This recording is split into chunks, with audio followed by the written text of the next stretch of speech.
శ్రీమాత్రే నమ. ప్రేక్షకులకి నూతన సంవత్సర శుభాకాంక్షలతో పాటు సంక్రాంతి శుభాకాంక్షలు కూడా తెలియపరుస్తూ మనం నూతన సంవత్సరంలో జనవరి నెల మాస ఫలితాలు తెలుసుకునే ముందుగా గ్రహాల యొక్క స్థితి గమనిద్దాం. ఈ నెల ప్రారంభంలో వృషభ రాశిలో గురుగ్రహ గమనం వక్ర గమనంలో ఇంచుమించుగా ఈ నెలంతా కూడా వక్ర గమనంలో సంచరించడం జరుగుతుంది. అలాగే కుజుడు వక్ర గమనంలో ఉంటూ జనవరి 20వ తారీఖు వరకు కర్కాటక రాశిలో సంచరిస్తూ 20వ తారీఖు నుంచి వక్ర గమనంలో మిథున రాశిలోకి ప్రవేశించడం జరుగుతూ ఉంటుంది టెక్నికల్గా.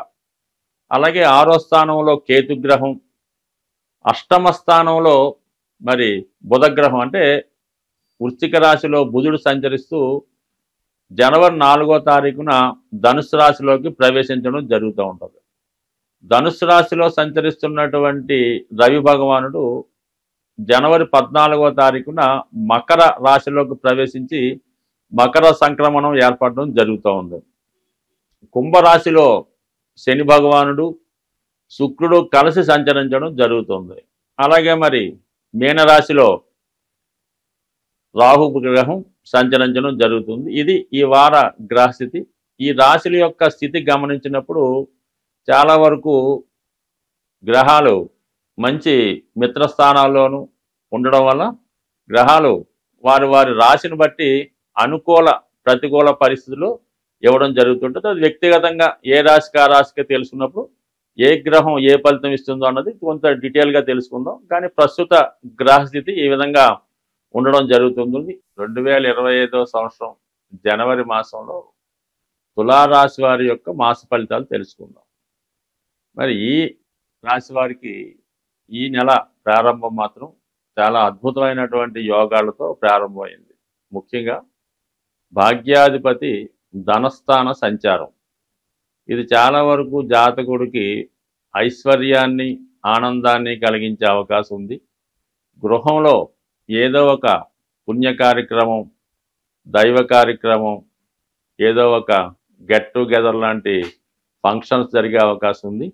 అలాగే మీ యొక్క మిత్రులు బంధువులు మీ యొక్క ఆతిథ్యాన్ని స్వీకరించి చాలా ఆనందించే విధంగా ప్రారంభమవుతుంది. మీకు ఈ నెల ప్రారంభంలో 4వ తారీఖు వరకు కూడా చాలా బిజీగా సందడిగా ఉంటారు. ఎక్కువగా బంధుమిత్రుల యొక్క ఆనందం కొరకు ధనాన్ని వెచ్చిస్తూ ఉంటారు. అలాగే ఏదో ఒక ఎంటర్టైన్మెంట్ కార్యక్రమం కానీ పుణ్య కార్యక్రమం కానీ జరుగుతూ ఉంటుంది. 4వ తారీఖు తర్వాత బుధుడు 3వ స్థానంలోకి వెళ్ళి లాభాధిపతి రవితో కలిసి ఉండడం ఒక విజయ యోగాన్ని, నిపుణ యోగాన్ని, బుధాదిత్య యోగాన్ని ఇవ్వడం జరుగుతూ ఉంటుంది. ఈ కారణం వల్ల ఏంటంటే జాతకుడు తన యొక్క కమ్యూనికేషన్ స్కిల్స్ బాగా పెంచుకుంటాడు. కొత్త వారితో పరిచయం ఏర్పడుతుంది. మరి ప్రభుత్వ ఉన్నత అధికారులు కానీ రాజకీయ నాయకులు కానీ మీకు సహకరిస్తూ ఉంటారు. ఎక్కడికి వెళ్ళినా కూడా మంచి విజయ అవకాశాలు లభిస్తూ ఉంటాయి. ముఖ్యంగా ఈ తులారాశిలో ఎక్కువగా సెలబ్రిటీ రంగానికి చెందినటువంటి సినిమా, టీవీ, మీడియా రంగంలో ఉన్నవాళ్ళు, వ్యక్తిగతంగా రాజకీయ రంగంలో కానీ అంటే ప్రజాసేవలో ప్రజలతో కలిసిపోయే ఎక్కువ మంది కనబడుతూ ఉంటారు. ఈ రాశిలో వాళ్ళు ఎక్కువగా లాభాపేక్ష లేకుండా నిస్వార్థంగా సేవ చేసే వాళ్ళకి ఈ గ్రహస్థితి మీకు ఒక కొత్త అవకాశాలని, మీ పలుకుబడిని పెంచే విధంగా కనబడుతూ ఉంది. ముఖ్యంగా ఏంటంటే 5వ స్థానంలో రాష్ట్రాధిపతి శుక్రుడు శని భగవానుడితో కలిసి ఉండడం వల్ల జాతకుడి వ్యక్తిగత ప్రతిష్ట పెరుగుతుంది. వాళ్ళలో ఉన్నటువంటి టాలెంట్కి తగిన గుర్తింపు రావడం జరుగుతూ ఉంటుంది. ఎవరైతే ఈ మీడియా, టీవీ, సినిమా రంగంలో ఉన్నవాళ్ళో వాళ్ళకి కొత్త అవకాశాలతో పాటు విదేశ అవకాశాలు లాంటివి రావడం, మీ యొక్క టాలెంట్ని పైవారు గుర్తించడం వల్ల మంచి ఫోకస్ మీ మీద ఏర్పడడం జరుగుతుంది. అలాగే మీకు మంచి సహకారం కూడా మీ యాజమాన్యం నుంచి లభించే అవకాశం ఉంది. ఇది ముఖ్యంగా స్త్రీలకి ఇంకా ఎక్కువ గొప్ప అవకాశాలు రావడం జరుగుతుంటుంది. వాళ్ళకి ఏదైనా కొత్త అవకాశాలు రావడం కానీ, అలాగే వీళ్ళు ఏదైనా ఒక ఇంటర్వ్యూకో సెలక్షన్కో వెళ్ళినప్పుడు ఖచ్చితంగా సెలక్షన్ అయ్యి మంచి నేమ్ తెచ్చుకునే విధంగా ఈ గ్రహస్థితి కనబడుతూ ఉంది. మొత్తం మీద ఏంటంటే ధనస్థానంలో ప్రారంభంలో బుధగ్రహ సంచారం ఆర్థిక విషయాల్లో అభివృద్ధిని, తృతీయ స్థానంలో రవి బుధుల సంచారం మీ యొక్క నైపుణ్యానికి ఎక్కువ అభివృద్ధి రావడం, గుర్తింపు రావడం జరుగుతుంది. ఐదో స్థానం అన్నది ఏంటంటే మీ యొక్క టాలెంట్ని పెంచే విధంగా ఉంది. అలాగే మీరు మీ యొక్క వృత్తిలో నెంబర్ వన్గా ఎదిగే అవకాశం ఈ గ్రహస్థితి కనబడుతూ ఉంటుంది. ఇక దానికి అనుగుణంగా ఆరో స్థానంలో రాహుగ్రహం చాలా వరకు శత్రువులపై విజయం లభిస్తూ ఉంటుంది. మీరు సినిమా రంగంలో కానీ, కంప్యూటర్ రంగంలో కానీ, ఆర్థిక రంగంలో ఉన్నప్పుడు అనూహ్యంగా మీరు ఇతరులపై ఆధిపత్యం సాధిస్తూ ఉంటారు. కొత్తగా మీకు ఒక పదవి లాంటిది రావడం జరుగుతుంది. అంటే గతంలో మీకు శత్రువులుగా ఉన్నవాళ్ళు కూడా మీ యొక్క ఆధిపత్యాన్ని అంగీకరించి, మీ యొక్క అధికారాన్ని వాళ్ళు స్వీకరించి మిమ్మల్ని గుర్తించే విధంగా ఈ గ్రహస్థితి ఏర్పడడం జరుగుతుంది. అయితే కొంతవరకు విచ్చలవిడిగా అనవసరంగా ఎక్కువ ధనం వ్యయం జరుగుతుంటుంది. వాళ్ళని వీళ్ళని నమ్మడం వల్ల అనవసరమైన వ్యక్తులకి అనవసర ఖర్చులు ఎక్కువగా జరిగే అవకాశం ఉంది. కాబట్టి ఖచ్చితంగా మాత్రం ధనం ఖర్చు పెట్టే ముందు కానీ, ఎవరికన్నా ఇచ్చే ముందు కానీ అది ఎంతవరకు కరెక్టో అన్నది ఆలోచించి ఖర్చు పెడితే మంచిది తప్ప వృధాగా ధనం ఖర్చు పెట్టడం వల్ల చాలా వరకు తర్వాత దాని ఇబ్బందులు ఎదుర్కోవలసి ఉంటుంది.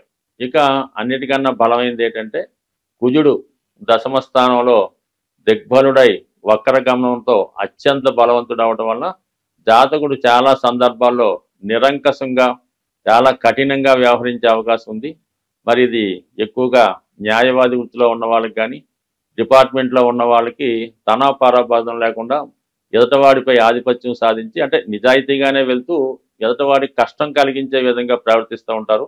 అంటే కొంతవరకు అది నిజాయితీగా ఉన్నప్పటికి కూడా అతి స్ట్రిక్ట్గా ఉండడం వల్ల కొత్త శత్రువులు ఏర్పడే అవకాశం ఉంటుంది. కాబట్టి సాధ్యమైనంత వరకు వృత్తిలో అభివృద్ధికరంగా ఉన్నప్పటికీ, నిజాయితీగా ఉన్నప్పుడు కూడా కొంతవరకు ఎదుటివాడి యొక్క మనసుని వాడు ఎంతవరకు మరి నష్టం కలిగించాడో, కష్టం కలిగించాడో ఆలోచించి శిక్షిస్తే మంచిది తప్ప అనవసరంగా ఆధిపత్యం వహించడం వల్ల ఇతరుల ఇబ్బంది కలగడం ద్వారా మీరు ఇబ్బంది కలగవచ్చు. అంటే దాని తర్వాత మీరు కొంత పశ్చాత్తాపంతో తొందరపడటమే అనిపిస్తూ ఉంటుంది తప్ప, సో ఏదైనా ఎవరిని కఠినంగా మాట్లాడడం కానీ, శిక్షించడం కానీ, ఇబ్బంది పెట్టడం కానీ చేయకుండా ఉంటే మరి నేచురల్గా మీకున్నటువంటి హ్యుమానిటీ మంచి పేరు అలాగే ఉండే అవకాశం ఉంటుంది.